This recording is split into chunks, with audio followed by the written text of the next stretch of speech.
All right, good morning, everybody. So, right fast video for you. We have 4 possible X-class solar flares, coronal mass ejections, actually coming towards Earth this weekend. Yeah. So, guys, if you know Suspicious Observer, he had a YouTube channel. I know he's on Twitter right now. I know he got censored a lot by the platform.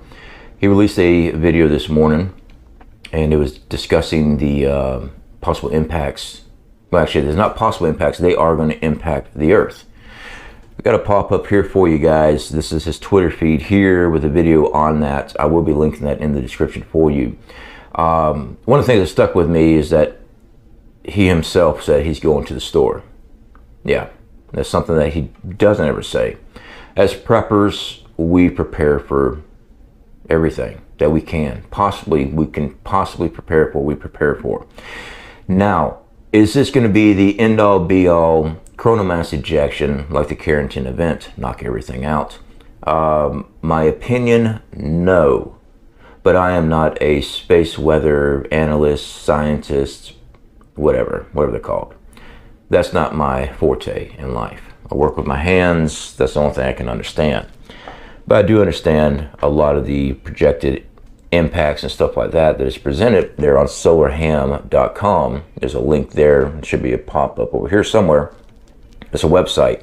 You can actually look at all the satellite imagery and forecasts and stuff like that from the sun. With this, guys, do I tell y'all to run to the store?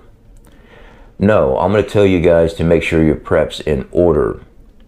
Now, these being lower class X-class flares, coronal mass ejections, a healthy magnetosphere from the Earth would deflect them. Absolutely. Unfortunately, we've been reading the scientific reports of how our magnetosphere has been losing intensity. This is one of the things that we're seeing with the pole shift, because many of us believe, and also the scientific community also believes this, we're on the verge of a pole flip. And to make that happen, the poles walk, magnetosphere drops down, and does its flip and resets.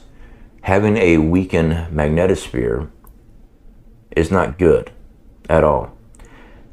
That's what deflects solar radiation, deflects these coronal mass ejections, these plasma clouds, all the stuff that's ejected from the sun. It peels off of it, goes around the Earth.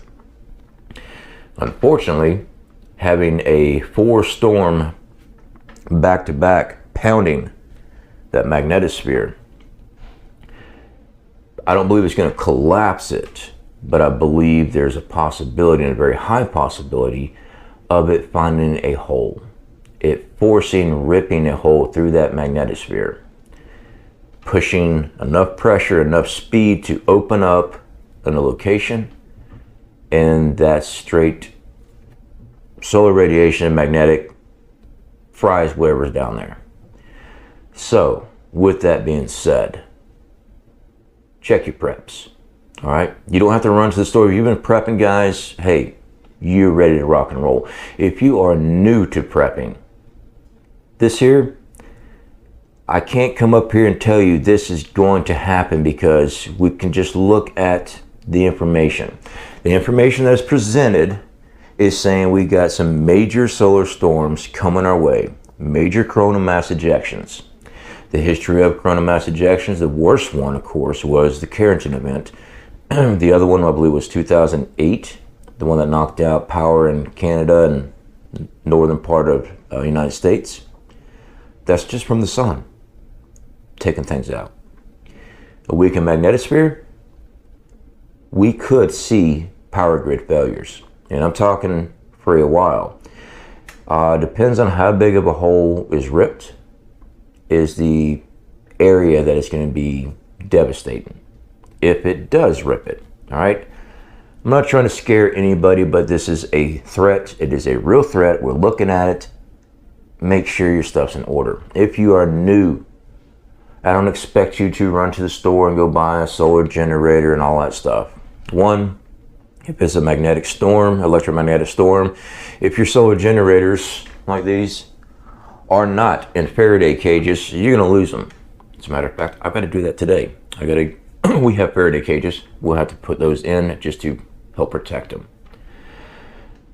If you got a gasoline generator, stock up on fuel because you're going to need it. If the power goes out, you're going to need it. You're going to need water filtration. All right. Even if all you can do is get a Sawyer mini water filter, at least it filters out bacteria. Get food, put back. Now, again, this is going to happen this weekend. It might be a giant nothing burger where it just knocks out satellite GPS, you know, messes with radio waves. It might just be something like that.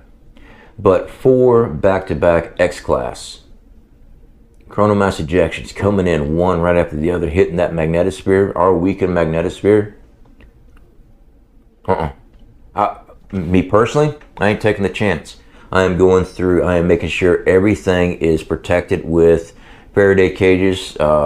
We have our vehicles, and we have our solar grid that's protected with our EMP Shield. I'm making sure everything is ready. Even with our solar grid, guys, all the components we have spare parts for all that stuff. All that stuff goes in Faraday cages. That way, if something was to ever bypass or burn out, I can take out one piece that's messed up and exchange it out without having to lose my whole grid. That's why I built my system the way it was. I know that there's all kind of really kick-ass inverters and controllers all built into one and everything. But if one part breaks in and you can't fix it or get a replacement for it, you lose the whole grid. Mine can work independent, and that's how I built mine. This does have me concerned. It should concern you, not make you fearful. But what you need to do, in my opinion, is you go through your preps. You want to be prepared for a grid down situation. That's what I want you to be looking at, all right? With a grid down situation, with everything going on with the Middle East, Russia, China, North Korea, if America was to take a massive blunt from a CME and it was isolated just to there, and we lost a lot of power as a natural disaster, it'd be chaos. My main concern is that our enemies across the globe will try to monopolize on that. While we're trying to deal with one thing, they come in another.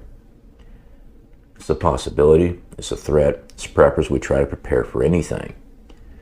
Just a little food for thought for you. This storm is coming. The intensity of it is still being updated. There should be an update there on his Twitter feed, and that is Suspicious Observer, guys. His Twitter feed it should have been posted there. The link is in the description. Please feel free to follow him. I've been following him for years as far as space weather and news. Be taking a look at that, guys. All right. Speak to y'all later.